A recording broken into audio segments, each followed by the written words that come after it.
boys are back. Congratulations to the queen of quinoa. His second company, David Friedberg, announces today, hours before the taping of this special Thanksgiving pod, that he is taking Metromile public through a SPAC, and that Bestie C, and here is the quote that as only Chamath can tweet, Buffett had Geico. I pick Metromile. Unbelievable. I would just like to say, that's how you move markets. Yeah. LeBron James has 3 rings. Friedberg, tell us, what is Metromile? Well, this isn't a self-promoting podcast, is it? I mean, no, but I think it's just, it's your second company. I started the company in 2011 when I was running Climate, when I was the CEO there. And, Climate was offering insurance at the time. We learned a lot about the insurance markets and figured hey, telematics or connecting cars to the internet is going to be a big deal. And we're going to be able to completely change the auto insurance industry. So we set up this company. I was the chairman from the founding in 2011.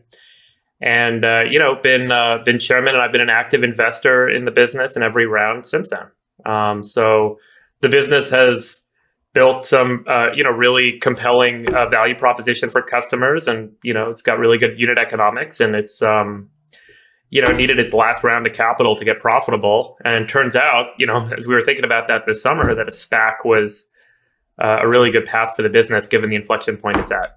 And the basic premise of the business is, instead of paying for insurance by month or time period, the innovation here is you pay per mile. Yeah, insurance today is you fill out a form and you get a price for insurance and you pay that rate for 6 months of coverage. But, depending on when you're driving and how much you're driving, you should be paying a different price, right? So we kind of changed the model to a rate per mile. And so if you don't drive, you save. So the average customer doesn't drive a lot with Metromile. They save 47% over what they were paying with Geico or Progressive Reinsurance.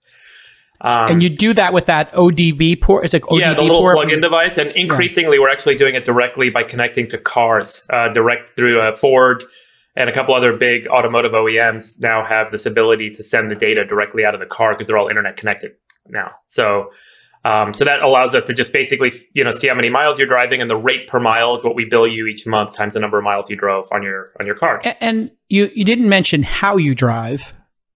I think that was a controversial concept for a while. If you speed, if you weave on the road, is that on the roadmap or not? Yeah, that is part of it today. But frankly, 70% of the price difference you get in auto insurance is from the number of miles you drive, and only 30% is really in this variance around behavior. Most people are generally pretty good drivers, so believe it or not. So the real variance in terms of, your risk to the insurance company is how many miles you drive. So that really is the predominant factor. So if we can accurately track that. Now, what's interesting is in a world of autonomous cars where you're turning on the car to be autonomous or fully self-driving at some point, it's on and off. You should be getting a different rate for those miles, right? So if your Tesla is on autopilot on the freeway, that should be safer than you on the freeway. You shouldn't be paying as much for auto insurance. Even better. So you can kind of think about how this moves into a world where everything is dynamically priced and dynamically billed. Usage priced. Yeah. Usage priced and also fair. So, if you're a good driver and you're driving well, or if you're using autonomous features, you shouldn't pay as much. And ultimately that translates, into a truly kind of more dynamic service. And that's really where the world has to go, because those low mileage drivers or those good drivers or those drivers using autonomous features should be paying considerably less. So they'll start using our service, and that'll force the other guys to raise their rates, and it creates this huge, kind of market moat.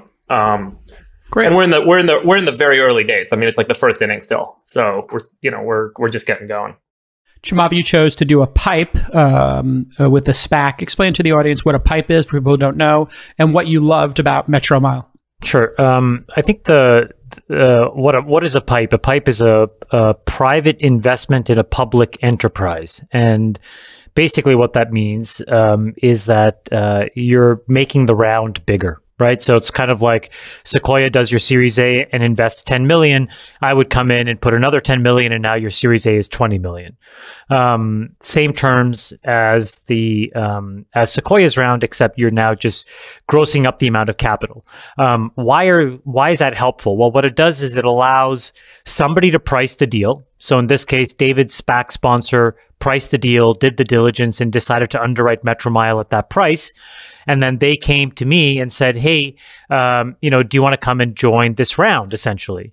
And I got to know the business. A lot of things that David said basically are true. The thing that I will say is, like, everybody talks about the value of machine learning, right? And data-oriented learning.